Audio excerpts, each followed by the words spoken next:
दोस्तों, एक लड़की देखने में जितनी ज़्यादा खूबसूरत थी, उसके कारनामे उससे भी ज़्यादा खतरनाक थे। दरअसल वो लड़की अपने आप को एक लड़का समझती थी, इसीलिए वो लड़कों के ही शौक रखती थी। वो लड़कों की तरह चलती फिरती घूमती और लड़कों के ही स्टाइल में बात किया करती थी।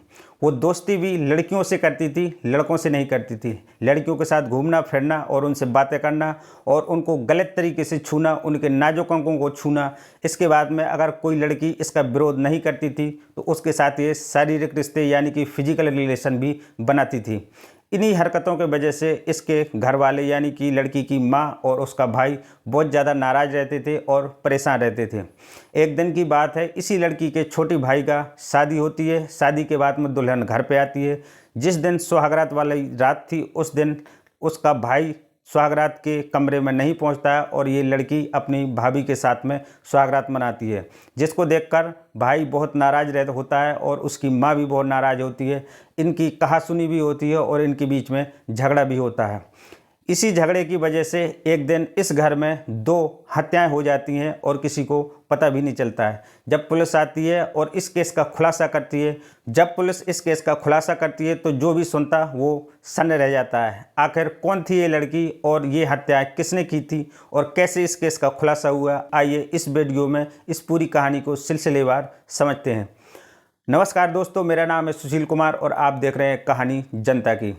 दोस्तों, अगर आपने अभी तक हमारे इस चैनल को सब्सक्राइब नहीं किया है तो आपसे हम्बल रिक्वेस्ट है कि आप इस चैनल को जरूर सब्सक्राइब करें अगर आप क्राइम की कहानियाँ देखना पसंद करते हो तो। दरअसल ये कहानी है हरियाणा की यमुनानगर की, जहाँ पर एक लड़की रहती थी जिसका नाम था काजल। उसकी उम्र थी लगभग 27 साल और उसके घर में साथ में उसकी माँ रहती थी जिसकी उम्र थी लगभग 45 साल और नाम था मीना।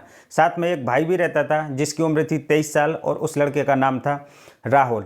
दरअसल एक घर में ये तीनों लोग रहते थे। एक दिन की बात है कि लड़की बाजार गई हुई थी मेकअप कराने के लिए। इसके बाद में लौट कर आती है तो घर में जैसे ही एंट्री करती है, अंदर जाती है, तो वो देखती है कि उसके घर में 2 लाशें पड़ी हुई हैं। वो चीखती हुई बाहर निकलती है और पड़ोसियों को आवाज़ देती है और कहती है कि हमारे घर में किसी ने मेरी माँ और मेरे भाई की हत्या कर दी। पड़ोसी आकर देखते हैं तो घर में सारा सामान बिखरा हुआ था और साथ में 2 लाशें भी पड़ी हुई थी। तुरंत काजल ने पुलिस को फ़ोन किया। थोड़ी देर बाद पुलिस आ जाती है। पुलिस आके घर में एंट्री करती है और देखती है कि वहाँ पर 2 लाशें पड़ी हुई हैं, एक औरत की और एक व्यक्ति की, लड़के की। वो देखती है कि घर का सारा सामान भी बिखरा हुआ पड़ा था। पुलिस ने प्रथम दृष्टया इस केस को लूट और हत्या का माना। पुलिस दोनों बॉडियों को अपने कब्जे में लेती है और घर की गहनता से जांच करती है। एक एक चीज़ को बड़ी ध्यान से देखा जाता है और जो ज़रूरी सबूत थे वो अपने साथ ले जाती है। पुलिस दोनों बॉडियों का पोस्टमार्टम कराती है। इसके बाद में फिर वो इस केस की जांच पड़ताल शुरू करती है। घर में सिर्फ 3 लोग थे जिसमें 2 लोगों की हत्या हो चुकी थी। घर में सिर्फ एक शख्स बचा था जिसका नाम था काजल। पुलिस सबसे पहले उसी काजल नाम की लड़की से पूछताछ करती है। पुलिस जब काजल से पूछती है तो काजल बताती है कि वो लगभग दोपहर को 2 बजे के लगभग बाज़ार निकली हुई थी मेकअप कराने के लिए। इसके बाद में वो लगभग 2-2.5 घंटे बाद में घर आती है तो घर आके देखती है तो उसकी माँ और उसके भाई का किसी ने कत्ल कर दिया था।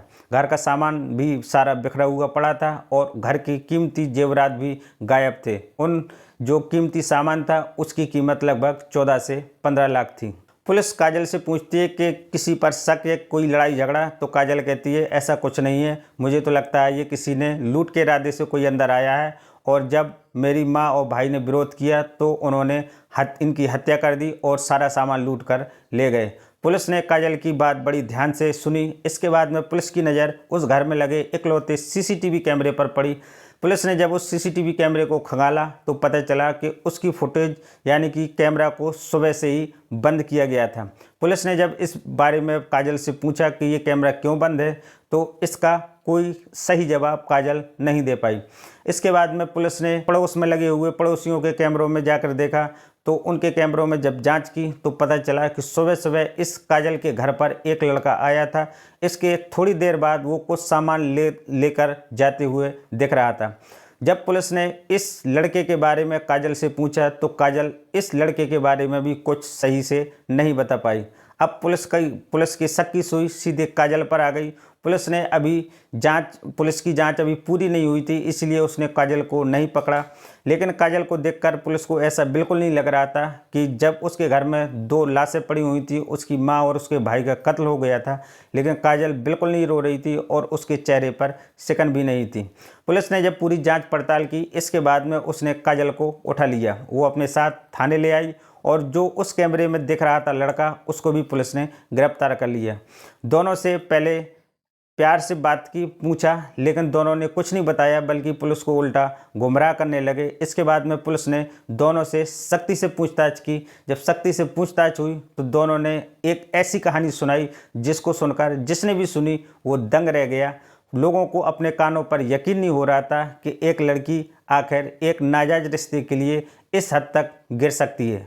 पुलिस को काजल पर शक क्यों हुआ, इसकी 2 वजह थी। पहली वजह तो ये थी कि काजल ने बताया था कि वो लगभग 2 बजे बाजार गई हुई थी। इसके बाद में 2-2.5 घंटे बाद लौटी, तब उसके माता का और उसके भाई का कत्ल हो चुका था। लेकिन पुलिस ने जो पोस्टमार्टम कराया था, डॉक्टर ने जो रिपोर्ट दी थी, उसमें बताया गया था कि इन दोनों की मौत तकरीबन सुबह 9 बजे से 10 बजे के बीच हुई थी।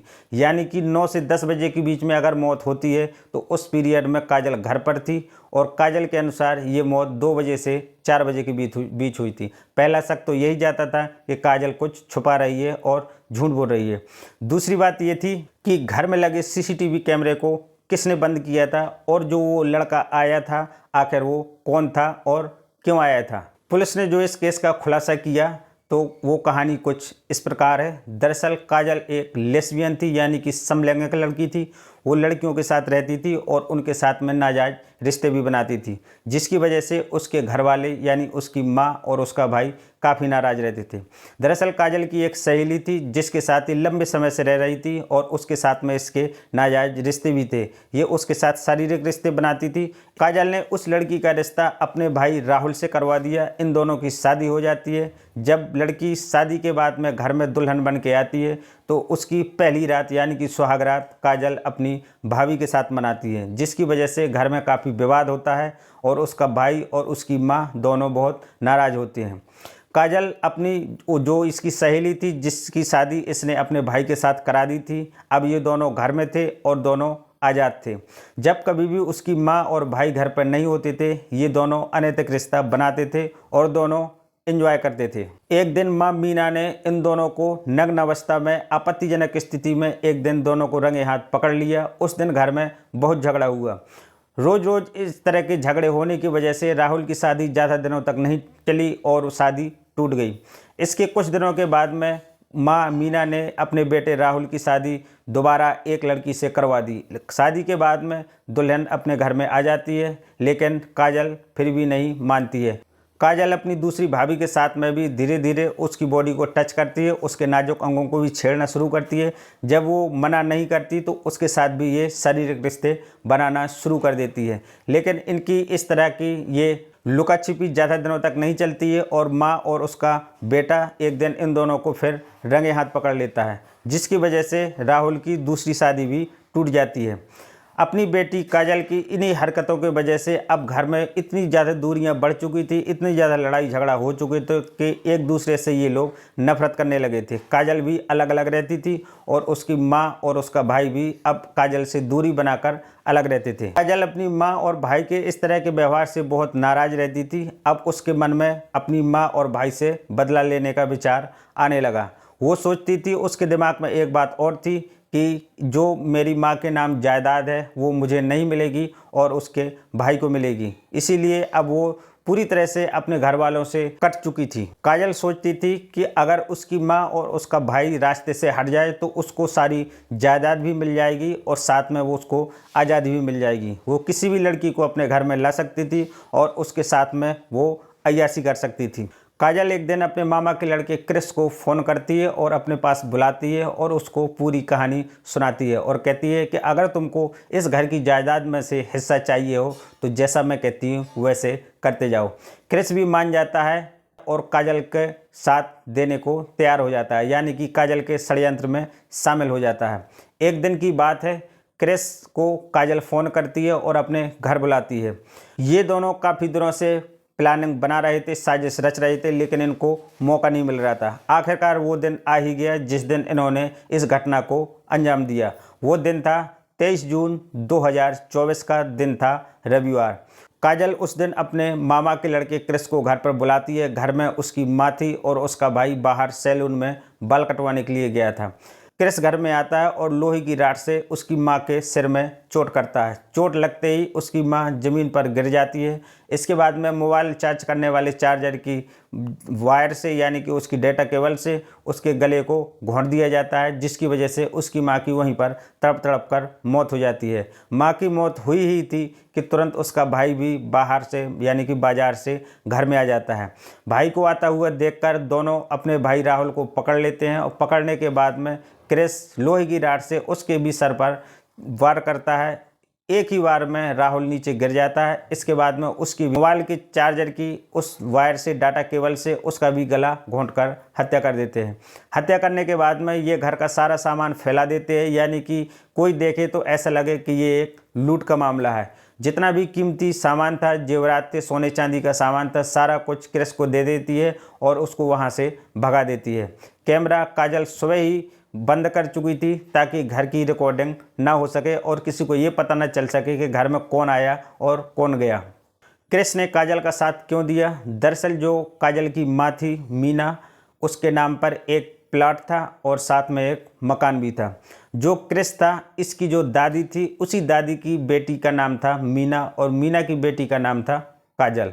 दरअसल जो क्रिस की दादी थी उसने अपनी बेटी के नाम में कुछ जायदाद कर दी थी, लेकिन क्रिस को ये लगता था कि जो ये जायदाद बुआ को दी है वो दरअसल मेरी है और मेरी अपनी है, जिसकी वजह से इनके घर में झगड़ा होता था। क्रिस अपनी बुआ से वो जायदाद वापस लेना चाहता था, लेकिन बुआ मीना वो उस जायदाद को देने के लिए तैयार नहीं थी। इसी वजह से क्रिस कोई ना कोई बहाना ढूंढता रहता था और किसी न किसी मौके की तलाश में रहता था कि कभी जब उसको मौका मिलेगा तो वो इस जायदाद को लेकर जरूर रहेगा।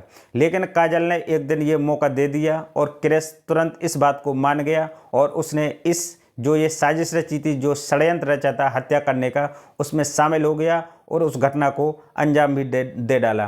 काजल आज़ाद ख्यालों की लड़की थी। वो अपने बीच में किसी को नहीं आने देना चाहती थी और वो लड़कियों से रिश्ता बनाना चाहती थी और जायदाद में भी हिस्सा मांग रही थी। काजल को जायदाद और साथ में आज़ादी दोनों चाहिए थी, लेकिन अब दोनों उसको नहीं मिली, लेकिन सलाखें ज़रूर मिली। अब दोनों जेल की हवा खा रहे हैं। इस साजिश में एक तीसरा शख्स भी गिरफ्तार हुआ जो क्रिस का बड़ा भाई था, उसको भी इस जायदाद में हिस्सा चाहिए था। पुलिस ने इन तीनों को गिरफ्तार करके जेल भेज दिया है। दोस्तों, आप इस काजल नाम की लड़की के बारे में क्या राय रखते हैं, कमेंट करके ज़रूर बताना। दोस्तों, अगर अभी तक आपने हमारे इस चैनल कहानी जनता की को सब्सक्राइब नहीं किया है तो आपसे रिक्वेस्ट है कि आप इस चैनल को जरूर सब्सक्राइब करें और बेल आइकन के ऑल के ऑप्शन पर जरूर सेट करें। दोस्तों, इस कहानी को सुनाने का मकसद किसी को परेशान करना नहीं, बल्कि आपको जागरूक करना है। दोस्तों, फिर मिलेंगे एक नई वीडियो में एक नई सच्ची कहानी के साथ। तब तक के लिए नमस्कार।